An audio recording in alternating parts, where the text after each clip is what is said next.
आमेर में अरावली की पहाड़ियों के बीच ना जाने कितने धार्मिक स्थल हैं। उन्हीं में से एक ऐसी जगह है जहां कभी जिंदों का वास हुआ करता था और फिर एक तपस्वी वहां आए और अपनी तपस्या से उस जगह को जिंदों से मुक्त करवाया और उस जगह का नाम पड़ा भूतेश्वर महादेव। आइए इस सावन के सोमवार पर आपको ले चलते हैं भूतेश्वर धाम। देखिए एक स्पेशल रिपोर्ट।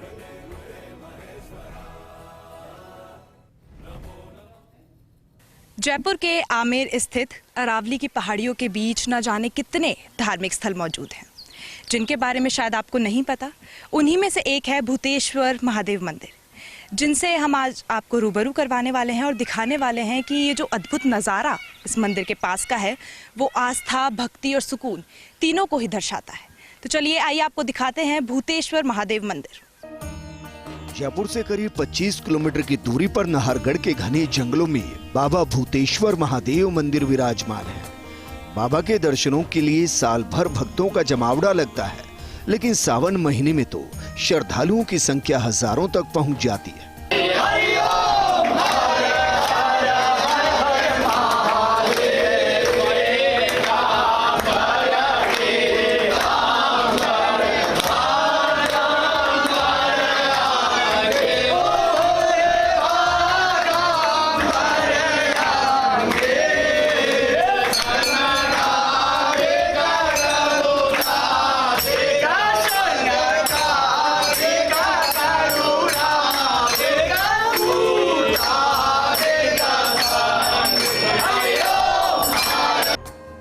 भूतेश्वर महादेव के दर्शन कर पाना इतना आसान नहीं है। नाहरगढ़ वन्य क्षेत्र में होने से मंदिर जाने के लिए आपको पूरे जंगल को पार करना पड़ता है। तकरीबन 5 किलोमीटर का जंगल का सफर तय करने के बाद बाबा भूतेश्वर मंदिर तक पहुंचेंगे। इस दौरान जंगली जानवरों से भी सामना होता है। और हम पहुंच चुके हैं मंदिर और मंदिर की प्राचीनता के बारे में आइए उनसे जानते हैं जो यहाँ हर वर्ष आते हैं, चाहे सावन हो चाहे शिवरात्रि हो, वो यहाँ पर अपने आराध्य को मनाने आते हैं। तो आइए ज़रा उनसे बातचीत करते हैं। हम इस मंदिर के बारे में अगर आपसे जानना चाहें तो इसकी प्राचीनता के बारे में हमें थोड़ा बताइए, कितना पुराना ये मंदिर है और कब से आप यहाँ आ रहे हैं? हम तो करीबन देख लो इतनी बड़ी 65 साल के हुए, करीबन 40 साल से आ रहे हैं यहाँ, 40 साल से। और बहुत प्राचीन मंदिर है, मतलब इतना प्राचीन है, बहुत ही ज़्यादा, मतलब राजा महाराजा उसी का टाइम से हैं ये। और यहाँ एक संत जी थे, ब्राह्मणों के थे, वो शिवापुरा के रहने वाले हैं। वो यहाँ सेवा तपस्या की थी यहाँ। उनकी तपस्या से बाद में यहाँ पर जो कारणामित वो अन्न हुआ, ये भूत उनका सब आवागमन सब बंद हुआ ना, तभी यहाँ के वो राजा थे, उन्होंने फिर ये मंदिर का निर्माण करवाया। तो काफ़ी वर्षों से यहाँ खूब लोग आते हैं, बहुत प्रसिद्ध मंदिर है। मतलब ये अब ये समस्या है कि रास्ता सही नहीं है यहाँ, बस इसीलिए इसका नाम भूतेश्वर महादेव निकाला है। और चमत्कारी मूर्ति है इसका। जो जिससे महंत पैदा हुए, संत हुए थे ना घर से परिवार, वो शिवापुरा गाँव नज़दीकी, वो वहाँ से एक वो संत पैदा हुए थे यहाँ, उस परिवार से मंदिर के। और उन्होंने इसका सब कुछ किया। ज़मीन भी इनके नाम से शिवापुरा में। यहाँ पाठ पूजा के बारे में थोड़ा सा बताइए कि किस तरीके से यहाँ पे हर सावन में पूजाएं होती हैं, क्योंकि आप बोल रहे हैं आप हर साल यहाँ पर आते हैं, तो पूजा का क्या कुछ यहाँ पे रहता है? अब पंडितों को बुलाते, ये करवाते, जो हो रहे हैं देख रहे हैं ना आप, अभिषेक करवाते हैं, जप कराते हैं, 1.25 लाख जप भी करवाते हैं। शंकर के जितने काम होने वाले वो सब यहाँ करवाते हैं भोलेनाथ के, और इसकी कृपा है, बुला लेता है वो। सर अगर आपसे जानना चाहें तो आप यहाँ कितने वर्षों से आ रहे हैं और क्या कुछ मतलब कह सकते हैं, इसकी मान्यताएं बहुत ज़्यादा हैं, तो इस आपकी मनोकामनाओं के बारे में आप बताइए, क्या पूरी हुई यहाँ? मैं लगातार यहाँ करीबन 15-20 साल से आ रहा हूँ और हर साल यहाँ शस्त्रकट करते हैं हमारे परिवार के। और हमारे कोई पूर्वज थे वहाँ, यहाँ बड़े संत हुए हैं और हर साल आते हैं। सर यहाँ पे बहुत सारी पौराणिक कथाएं भी इस मंदिर को लेकर मशहूर हैं, जिनमें से एक कहानी जिंद वाली है, जिसके बारे में अभी सर ने बताया कि वो यहाँ थे, फिर तपस्वी यहाँ आए और इस जगह को जो है वो जिंदों के वास से मुक्त करवाया। तो उसको लेकर आप क्या कहेंगे? क्या कुछ कहानियाँ जहाँ पे मशहूर हैं वो उनमें कितनी सच्चाई है? मैडम पूर्व समय में क्या ऐसी चीज़ें हुआ करती थी, जिंद है, भूत है। तो जब यहाँ जो पंडित जी थे उन्होंने तपस्या की, तो तपस्या के प्रभाव से जिंदों और भूतों से तो पीछा छूट गया और उसके बाद में जब शिव जी की प्रतिष्ठा होती है, भगवान की कृपा से सब व्यवधान नष्ट हो जाते हैं और भगवान की कृपा होने के बाद आनंद ही आनंद बरसता है। पब्लिक का आना जाना भी रहता है, पब्लिक भी आ जाती है। हर साल बेलपत्र भी चढ़ते हैं। सावन मास में काफ़ी यात्री आते हैं और काफ़ी उत्सव रहता है भगवान के यहाँ पर।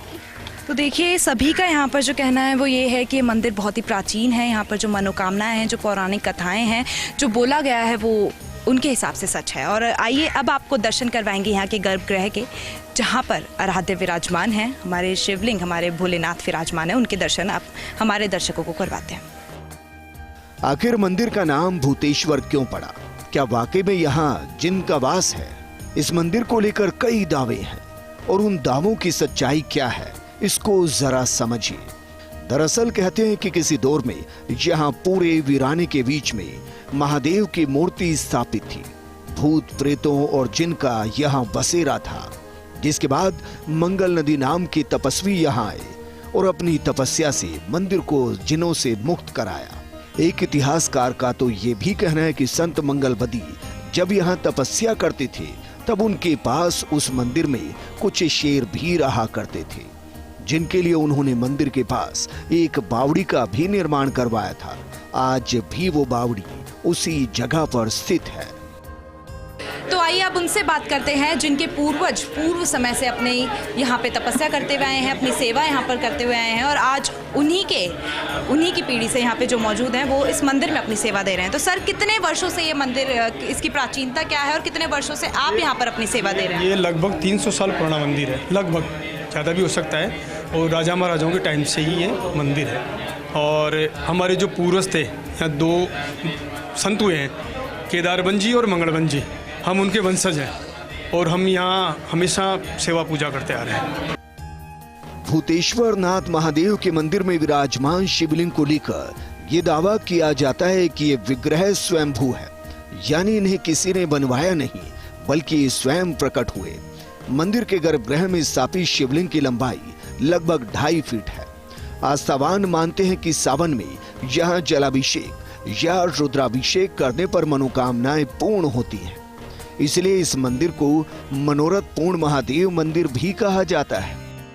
मंदिर के शिवलिंग की जो बात है वो बहुत मान्यताएं मानी जाती है। कहते हैं कि यहाँ जब कोई आता है अपनी मनोकामनाएं लेके तो वो हमेशा पूरी होती हैं। हमेशा पूरी होती है और हमारी भी हो रही है और बिल्कुल हो रही है। और जैसे हमारा वंश बढ़ रहा है ना, ये आज जी की देन है और सब संपन्न है। आज बाबा की इतनी कृपा है कि हम बहुत आगे बढ़ चुके हैं। मंदिर की बनावट देखकर साफ होता है कि मंडप और गुंबद 17वीं शताब्दी में तैयार किए गए हैं। वास्तुकला उस समय बनी इमारतों से मिलती जुलती है। समय के साथ कुछ आधुनिक निर्माण भी यहाँ पर किए गए। मंदिर की विशेषता यही है कि इसे गहरे और घने विशाल जंगल के बीच स्थापित किया गया। पहाड़ों पर ट्रैकिंग के जरिए भी लोग यहाँ पर पहुँचते हैं। सावन के महीने में हल्की बरसात के बाद मंदिर के चारों तरफ की पहाड़ियां हरी भरी हो जाती हैं। नाहरगढ़ बायोलॉजिकल पार्क के दरवाजे से लेकर मंदिर तक करीब 8 किलोमीटर तक गहरे जंगल में सफर करना होता है। इस दौरान जंगली जानवरों से भी सामना होता है। और अब हम लेकर आ चुके हैं आपको भूतेश्वर महादेव मंदिर के गर्भगृह में, जहाँ पर 2.5 फीट के शिवलिंग जो है वो मौजूद हैं। और अपने आराध्य को मनाने के लिए, अपने भगवान को रिझाने के लिए हर सोमवार, हर सावन के महीने में पूरे सोमवार को, चाहे वो शिवरात्रि का दिन हो या फिर पूरे साल, यहाँ पर लोग आते हैं और अपने आराध्य को मनाते हैं। रुद्राभिषेक, जलाभिषेक, पंचामृत अभिषेक से लेकर यहाँ पे शैशरगढ़ जैसी इतने सारे आयोजन जो हैं वो साल भर में किया जाता है। लेकिन कहा जाता है कि सावन में इस मंदिर की विशेष मान्यताएं हैं। यहाँ पर आकर भगवान पर जल अर्पित करने से हर किसी की मनोकामनाएं जो हैं वो पूरी होती हैं। और जो श्रृंगार है, जो यहाँ पर भोलेनाथ का श्रृंगार हो रखा है, वो देखने में कितना अलौकिक नज़र आता है। कितना सुंदर श्रृंगार जो है वो यहाँ पर श्रद्धालुओं की तरफ से किया जाता है। और हर सोमवार को और सावन के हर एक दिन में, हर दिन को यहाँ पर सुबह से ही श्रद्धालुओं का तांता जो है वो लग जाता है। सुबह से ही हर कोई अपने आराध्य को मनाने के लिए यहाँ पर आता है।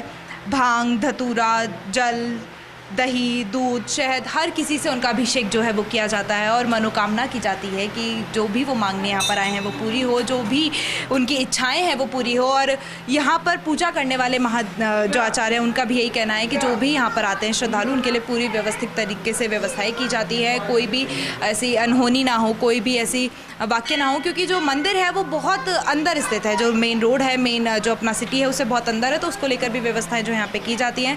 पूरा महीना सोमवार को और सावन का जो पूरा महीना है वो यहाँ पर विशेष पूजाओं में बीतता है। हर रोज़ यहाँ पे शेषरगढ़ रुद्राभिषेक जैसी जो आयोजन है वो किए जाता है और उसी को लेकर यह मंदिर प्रसिद्ध भी है कि यहाँ पर आने वाले हर एक श्रद्धालु की जो मनोकामनाएं हैं वो पूरी की जाती है। तो ये था भूतेश्वर महादेव मंदिर, जिसके हमने आपको दर्शन कराए, अपने दर्शकों को यहाँ के बारे में बताया, यहाँ की मान्यताओं के बारे में बताया और आगे भी हम आपको या सावन में और कहाँ पर कितनी विशेष पूजा की जा रही है उन सब के बारे में बताते रहेंगे। कैमरा पर्सन घनश्याम करोल के साथ मैं Tripti Gautam, first India news, Jaipur.